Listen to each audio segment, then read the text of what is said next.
Le panneau était petit, presque poli. Défense d'entrée sur ce parking. Lettre blanche. Aucune explication. Aucune menace. Juste une affirmation, comme une demande lasse de quelqu'un qui a déjà renoncé à discuter. Je l'ai remarqué à 2h13 du matin, l'heure où les lampadaires vacillent comme s'ils doutaient de leur raison d'être.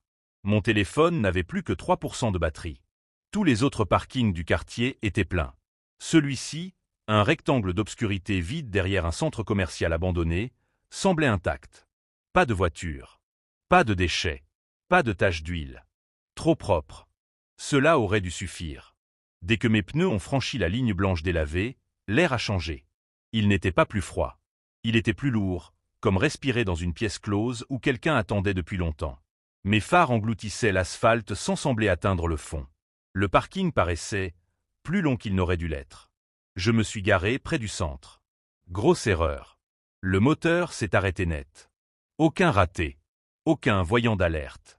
Un silence si complet que j'entendais mon pouls battre dans mes oreilles. J'ai essayé de redémarrer. Rien. Le tableau de bord est resté noir, comme si la voiture n'avait jamais existé. C'est alors que j'ai remarqué les autres véhicules. Ils n'étaient pas là avant. J'en étais certain. Des rangées de voitures entouraient maintenant la mienne, parfaitement alignées, toutes tournées vers l'intérieur. Différents modèles. Différentes époques. Certaines neuves. D'autres tellement rouillées qu'elles semblaient soudées au sol. Tout avait la portière côté conducteur ouverte. Tout était vide. Je suis sorti, la lampe torche de mon téléphone tremblant dans ma main. Le sol était chaud sous mes chaussures, comme s'il avait absorbé la chaleur pendant des années sans jamais la libérer. En passant devant une des voitures, j'ai aperçu une rayure sur le capot. J'avais juste besoin de me garer une minute. Une autre voix.